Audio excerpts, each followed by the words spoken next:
We're back with another edition of the Choose Well Program podcast. I'm Mr. Brown, your host, and we're excited about this podcast. It's an extension of the Choose Well program. So you can visit thechoosewellprogram.com and learn more about what we do, but our focus is to help build better school cultures one choice at a time. It all comes down to choices, because when you make better choices, you will live a better life. So choose well. Oh, yeah. In this episode, we're doing part 2 of my conversation with Lauren Connor on the topic, how to teach respect in the classroom. And I think you'll learn a lot from this for yourself, your own personal life. Also, if you're a parent, you're watching this, listening to this, because respect is huge. And this one is for everyone. This is for parents, teachers, students. We all need to model what it looks like to be respectful. I believe this, that you don't have to earn respect to get respect from me. It's important to earn respect, but I'm going to respect you because of who I am, not because of who you are or what you do. I want to be a respectful person. So hope you enjoy this episode or this conversation with myself and Lauren Connor about ways to teach respect in the classroom. All right, let's continue our conversation on respect. So far, we said define respect. We talked about model, and then acknowledge. Yep. Let's talk about what I think can be one of the most difficult parts in the classroom, modeling respect. What does that mean to you? So modeling respect, there's so much that goes with it. But what I always go back to is that we have to treat kids like people. You know, as staff at the school, sometimes, not always, but sometimes we can get in this mode of, I just expect them to do what I say, and if they don't, then I'm just going to get them in trouble. And it's this, I don't know, it's the wrong mindset to have. And so when we get into the mindset of modeling respect and we show our students respect, we're more likely to get respect back. You mentioned the mindset. Do you feel that the mindset can be more of me versus them versus us as a group? Sometimes. I mean, if you have a really hard class, and I've had those hard classes, you know, they walk in and it's like, okay, I am ready for today. They are not going to get away with anything, you know, right. And you kind of get in this like war mindset, like I am going to win today. And that doesn't help anybody. How often do we hear this idea of, you know, what they did, or y'all got to do this, and y'all, versus saying, hey, in this classroom, we need to do better respect. Yeah. We need to, even if you have to have that, you know, that conversation of a hard one to say, you know what, the candid conversation with the whole group. I've been noticing we haven't been respecting each other's classroom. Right. I noticed that we've been doing this, versus saying, y'all been doing this, and they, you know, and I think that's I don't know if that has to do anything with modeling respect, but I think it does. It's a subtle shift of, you know, humbling yourself to say, I'm part of the problem. Okay, yeah. And I think that as teachers, we need to be really self-reflective and think, what am I doing that could potentially be part of the problem? Because chances are we are part of the problem sometimes. Not all the time, but sometimes we need to look at ourselves and say, oh, I didn't realize that this action was affecting my class in this way. And even the idea of ownership, we talked about in the first conversation, the fact that when I take ownership, that means it's a us. It's not they, the bad kids. It is my classroom. Yeah. And I need to help work to make my classroom better. So give me another idea of modeling. So the idea of... So when I model respect, one of the easiest ways for me to model respect is to use the words please, thank you, and I'm sorry. But they're kids. I know. And it's not easy to do. You know, as a teacher, I want to just say, okay, you need to do this assignment. But if I just subtly change, you know, my vocabulary and I say, I would like you to please open your computers and please go to Google Classroom and get started on this assignment. I've seen that they're more receptive, and it's really odd, but for some reason they just feel more respected when you ask them like an adult. You know, we wouldn't go up to our coworker and say, "Get this done." Right? It'd be, "Hey, can you please do this for me?" or "Hey, can you please get this done so that I can do this?" So it's that subtle shift in your vocabulary. What about the idea of respecting them and how, like, even how you greet them in the morning, how you talk when you see them? Yeah. One of the biggest things is don't hold grudges, right? So, I mean, teachers hold grudges? When you have that kid the previous day have a massive blowout, and it probably affected you because we're all human. And so, you know, it may have thrown your day for a loop the previous day, and that kid comes back in the morning, and as an adult, you may not be over that yet, right? Because it affected your day. But if you can put that aside and say good morning and treat them with respect, treat them normally, I guess. Don't hold that grudge. That is huge. So that's Right. the first thing, I think. And then greeting every kid with a smile in the morning. Like, good morning, nice to see you. Greet them by name if you can. Right. Yeah. And I think as you mentioned that, it makes me think of the idea that when you have those blow ups or those bad things, I like to talk about it before they leave that day. Yes. So then Yeah. we can come to an agreement, or even if it's the feelings are still hurt, but we've talked about it, and Yeah. it gives me a chance to do what me and my friends said when we were young, to squash it. Yeah. Like, we talked about it, we dealt with it, we realized who was right, who was wrong. Even if we don't come to that conclusion, Yeah, we can say, you know right. what, we talked about it, now we can move on. Yeah. Because I and think move on. Because I think sometimes if we don't do that, the kid comes in with that too. Oh, for sure. And whether Yeah. that's guilt, anger, whatever it is, Yeah. they come in with that too, and then you have it, and then now you just It throws the rest of the day off and Right. potentially the year. right. Well, for me, I think when it comes to modeling respect, one of the things I heard growing up is you have to give respect to earn respect, or you have to earn respect to get respect. It's been said both ways. I disagree with that. Yeah. And I tell kids this all the time. They go, "What? I'm not going to respect you because you respect me. Right. I'm going to respect you because of who I am. Yeah. I'm a respectable person. So I'm not going to allow you to be," as we talked about in another podcast, maybe we did or not, I think we did. Yeah. a thermostat. Yeah. I had to be the thermostat. Yeah. And so I need to be the thermostat of my own life. And so because I believe respect is so important, I'm going to respect you.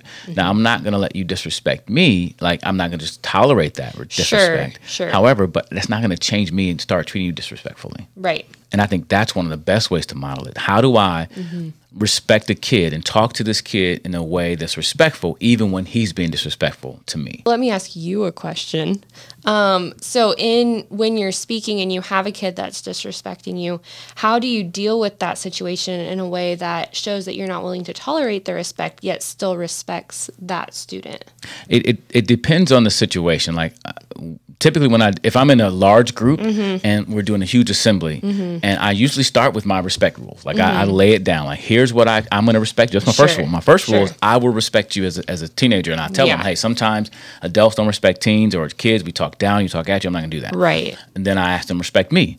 And so what that means for me is not talking when I'm talking. That means not talking to your neighbor, not talking out of turn, not blurting. Those things show respect to me while I'm speaking. Right. And then once and I said, listen, I'm not asking that much. I'm respecting you, so I'm asking you to respect me. And I get them to agree verbally. Am I asking too much? No. Right, Okay, yeah. we're on the same page. Yeah. And I even tell them. Tell them up front, and I typically don't say what consequences are right away because I just No. expect it. But in this situation, I do. I say, now, if you keep talking, I'm talking, I'll stop. I'll pause. I'll make sure we're good to go, and we'll move on. If you keep doing that, then I'll have you move. I'll have you move from that wherever you are by your friends, come sit Right. somewhere else, and then after that point, I'm gonna have to ask you to leave. Yeah. And I don't like that, but I've only had to do it a few times Right. because they understand. And honestly, once I have to move one kid, they're done. They're like, oh, he's serious. Like, he's not going to play. For sure. But I had one recently that kept talking, and then he would not move the seat he was in. The teacher came over, talked to him. He still didn't move. And then eventually we had to have him leave. Yeah. He just didn't want. And then I wanted to make sure afterwards I talked to him. Yeah. Me and you talk. I'm not Right. bitter at you. I'm not mad at you. But you were disrespecting not only me, you were disrespecting the whole audience because Yeah. people want to learn and grow. Yeah.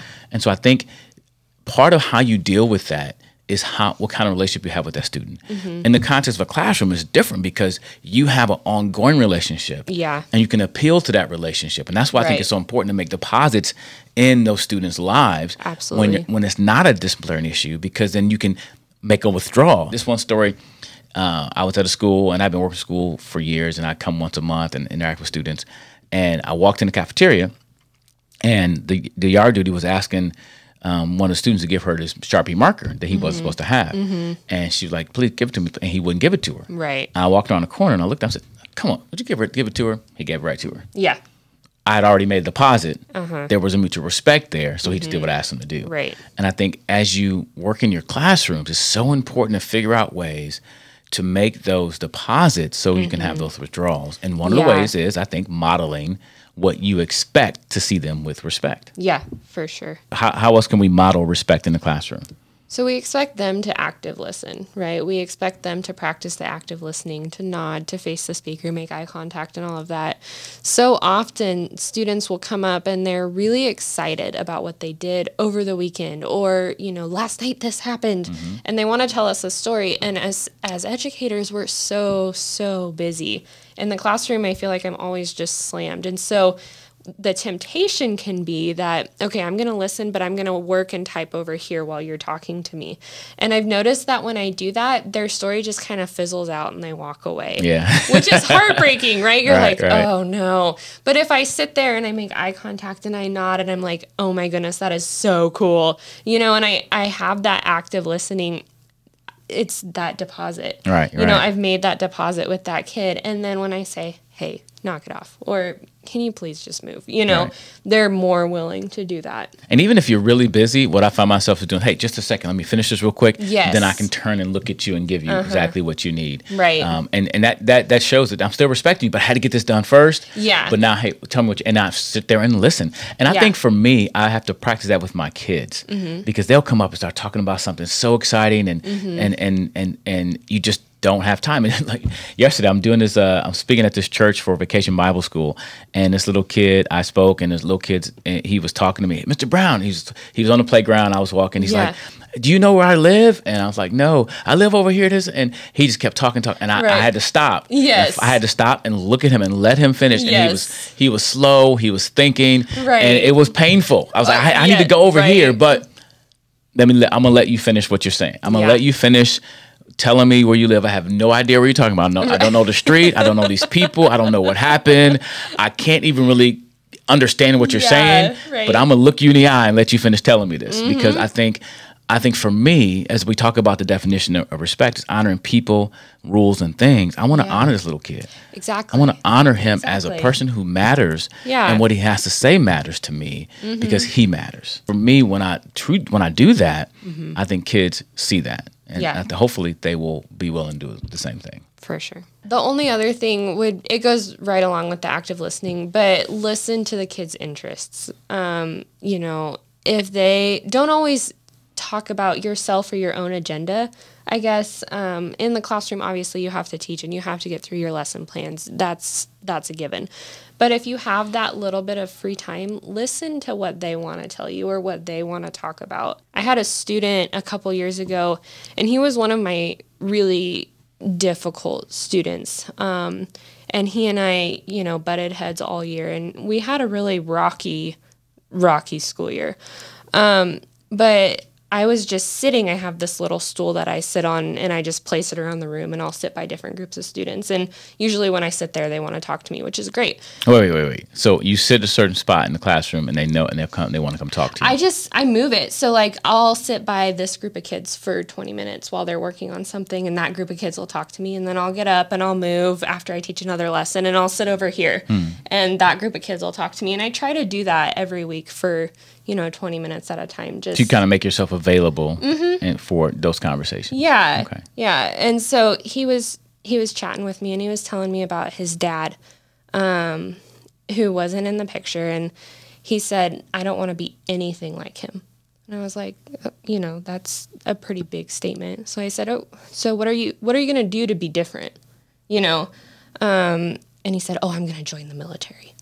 I was like, oh, that's cool. My husband was in the military. So I talked to him a little bit about that. And I said, so have you looked at what it takes to join the military? And we just had this conversation that we never would have had I not been listening and asking those questions, about his interests. Right. And that provided a stepping stone so that throughout the school year, when he was just having bad days, and, he was one of those kids where I would say, hey, can you please do this assignment? No. No, I will not. Okay, how are you going to get to the military? Or how are you going to pass the test? Or how are you going to get them to let you in if you're not willing to do anything? And then he'd sit there and he'd think about it for 20 minutes, and then he'd start the assignment, But it was those little conversations that were building blocks for the school year. What I like about that is you didn't, some people say you threw that in his face, but no, it was a conversation. Yeah. And it was a way to help him think about his future goals. Because a lot of times they just think about the here and now. They think about only what I want to do right now. But as he thought about, okay, you brought up the military, which meant you listened to him. Yeah. You knew a little bit about him. Right. And you can speak into his life toward his future. Yeah. If his goal is not want to be like his dad, he wants to not to go to the military. That's what he wants. Well, you're connecting with what he wants most in his life. Yeah. And that's great because what you want to find out how to motivate kids. We should do a podcast on motivation. I think motivation is internal, external, is also negative and positive. So in this situation, you could have went to the negative motivation, right? But you went to the positive motivation, and you didn't use external. You did internal. You were able to say, hey, if you want this for yourself in the future, then you could consider doing this. Right. Therefore, it's about you. And he had to make that internally and internalize that to be able to move forward. Yeah, and I think it's key, you know, a lot of times we want to stand there and watch them make the decision. You know, like, okay, I told you this, now do it. Right. It's so important for us to be able to walk away. So a lot of times, you know, saying that and then giving him the space and trusting him to make the decision. And that can be terrifying, especially as a first-year teacher, because you're like, oh, there's no way he's going to make the right choice. Right. You know, but being willing to walk away and then just watch from a distance. And I think, you know, 8 out of 10 times, typically the kids will make that good decision. And even if he doesn't, what can you really do about it? You can berate him, yell at him. You go down the wrong path with that. At the end of the day, he's got to make that choice. Exactly. And you want him to feel empowered to make that choice. Exactly. When we talk about modeling respect, I think of two things. Number one, how we treat other students, how they see us treat other students. And I've seen teachers talk about other students to other students behind their backs. Yeah. I think that's horrible. And then the second one, how we treat our coworkers. Oh, and the third one, how we treat parents. I think the modeling respect in all those areas, because kids know when you have a beef with another teacher. They know. I've had several kids come up to me, oh, they don't like each other. You know? And I think as adults, you understand, we don't have to like each other and be best friends. Right. But we have to respect each other. Absolutely. And so I think learning how to, I may not like that teacher's approach. I may not like even my administrator's approach to things, but I have to show respect to them because our kids see that. Because when I disrespect the principal, guess what that says to our kids? They can disrespect the principal. And that can be hard, especially, you know, as you're teaching kids who are older. They're pretty smart. They pick up on a lot of things. The nonverbals. So, nonverbals. And even, you know, let's say that you're teaching your class a certain way and you're teaching curriculum or you're teaching lessons and then another class is playing a lot. And, you know, that's the choice that teacher has made, and that's fine for that teacher because they have made that choice. But, you know, sometimes I've had kids come in, Mrs. Connor, why don't we get to do this? And explaining that without putting anybody else down. Right. She don't care about her kids. They just play games. Right. They're not going to go to college. They're going to flunk out.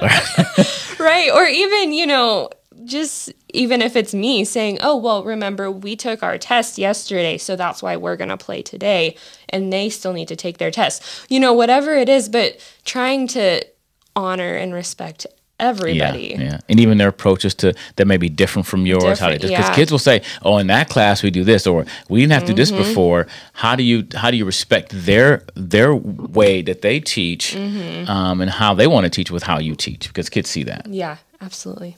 And then I think how we talk to parents as well, how we talk about them too. I think it's so important. I've been in situations with educators where, and I think I've been around educators where they're one way in this context, but totally different in other contexts. Yeah.